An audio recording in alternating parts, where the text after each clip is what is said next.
Now, my sister sent me this story about a week ago about a 3-year-old boy that was missing. But I didn't read the story because it was like a boy that was missing. Maybe he would get found. Just like we talked about, Rose, with the 4-year-old was at the park. It was at the neighbor's house. I did not know that the mother was killed at that point. But I found out that the 3-year-old mother was found dead in a different town. They're in a different town than where they're from.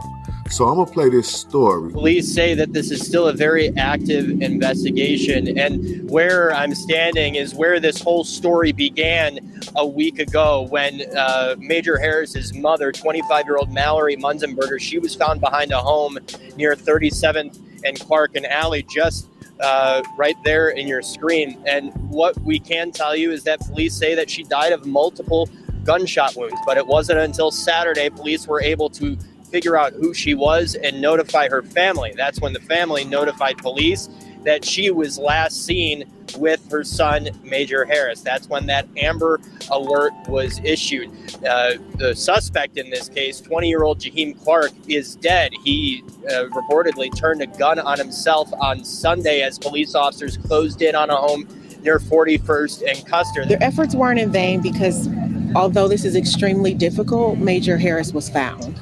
All right, guys, this is a very difficult story right here because of the simple fact they found the mother someplace and her body was riddled with bullets. They live in La Crosse, Wisconsin. They were found in Milwaukee, Wisconsin.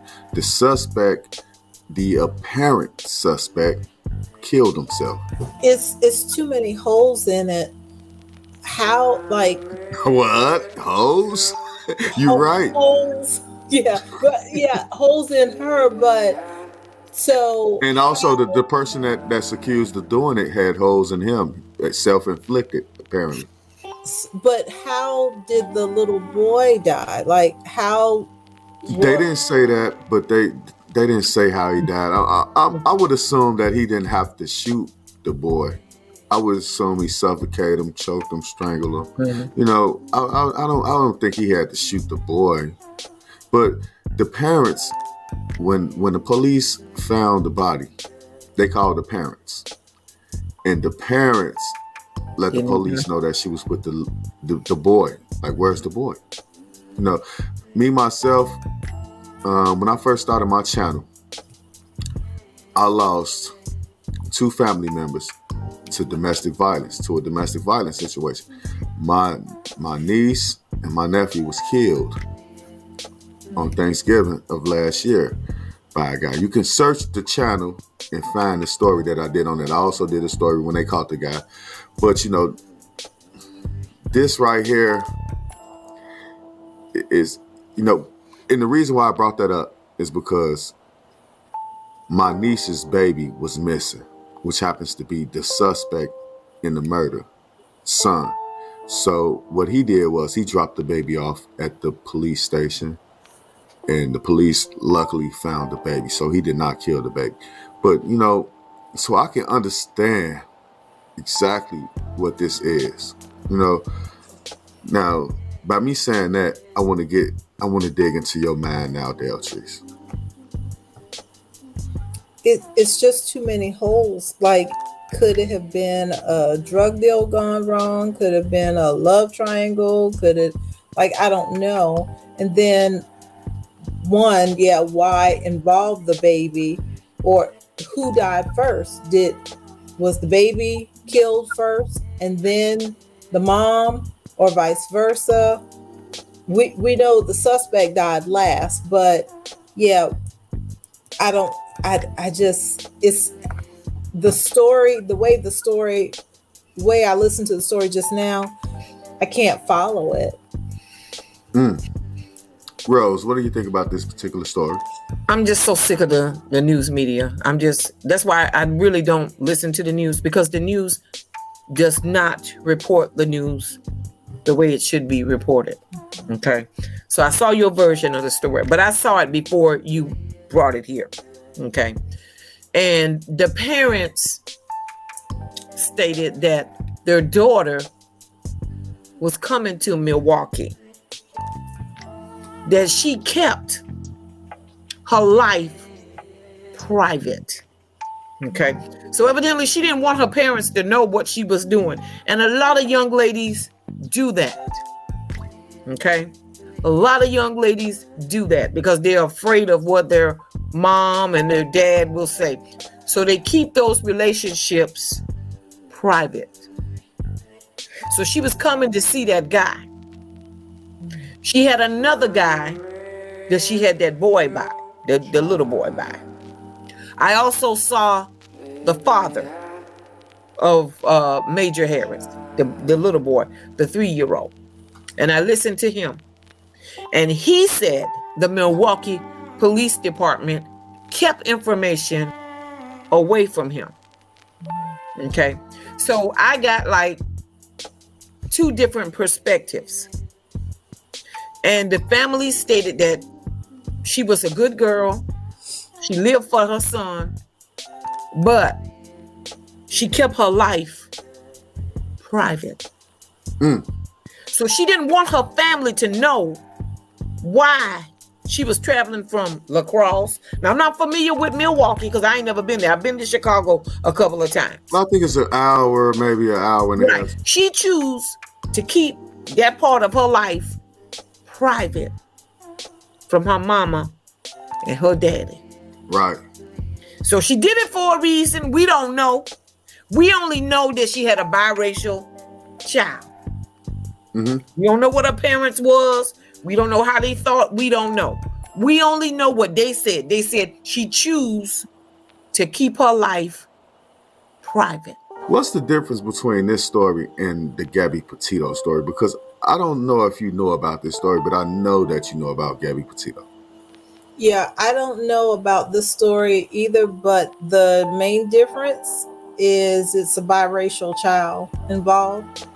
But the white woman was found first. Was the male that shot her, he's black?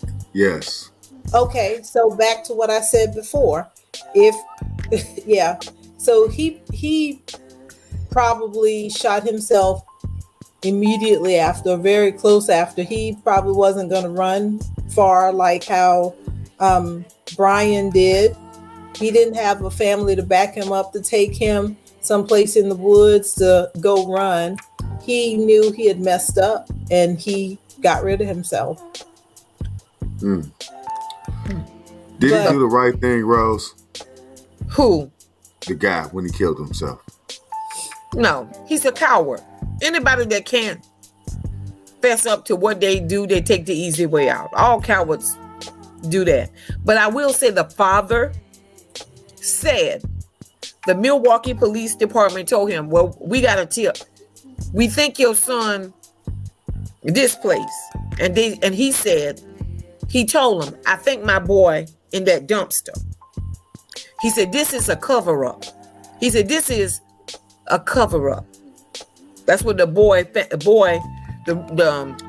Hey, you know one thing about the father, even though he was black, he was from West Virginia. He lived in West Virginia. He went all the way back to Milwaukee to search for his son, and exactly. And he started a whole groundsroots organization to find his son.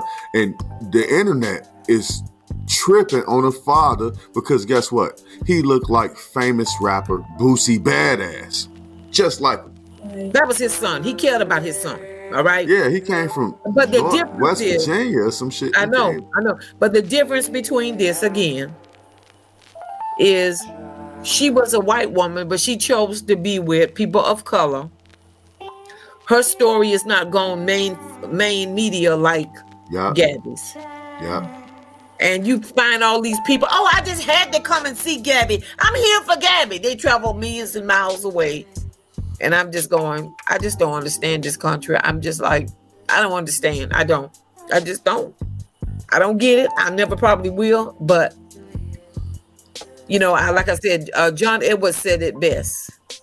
Okay. And John Edwards was the guy from North Carolina that ran for president in 1988.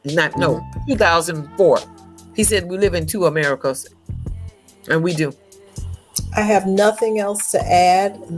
I think the news story, the one that I heard, was poorly written. I hadn't heard about this story until today, just now. And I still say the difference is, and this story should have been heard nationwide. Why didn't this story take over the whole Gabby Petito story? Why didn't this story be the next hottest story? Is it because the perpetrator was black and it's expected for a black person to kill somebody? No, or is it because of the simple fact the mom dealt with black men? Exactly. I don't think there is an expectation for black men to kill somebody. I think that it's more, it gets, there isn't an expectation, but it doesn't matter, especially when there is another black person involved, i.e. the little boy. It's not gonna get much airtime. If it's any, black on black crime won't get airtime. No, it won't. Or at least not national airtime. No, it won't. It won't. It won't. Right, not national airtime. You know, ladies, that's all I have for you tonight. I really want to say I appreciate you guys hanging on, being on the show. So what I want you to do right now is tell the people where they can find you and what you got going on. We're going to start from the top as always. Deltrice, go ahead. I'm Deltrice Hart Anderson of D. Hart Accounting, keeping the IRS out of the pocketbooks, wallets, and bank accounts for taxpayers. So that's what I'll be doing next week, the week after that, the week after that. Yeah, I'll be representing people in tax trouble. So if you have a tax problem, didn't pay, can't afford to pay, didn't file, hit me up, www.callthetaxpro.com.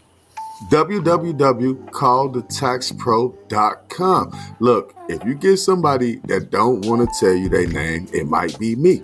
Hey, Rose Williams, tell the people what you got coming up. You can find me as always on MindHack 102. 102? 102, my 102? Okay. MindHack 102 WordPress.com. You can find me on YouTube at MindHack 101, hosted by yours truly, Rose Williams. You can find me on the minicast that Low from the Go and I do. And you can find me in the Secret Knowledge group. There's two groups. There's a public group and a private group. So you decide which one you want to join. Right, ladies and gentlemen, trust me, the private group got more stuff going on than the public group. Hey, but at the same time, definitely check Rose out on Nothing But the Truth minicast starring Rose Williams and her co-host, me, Low from the Go. I want to say thank you guys and peace. So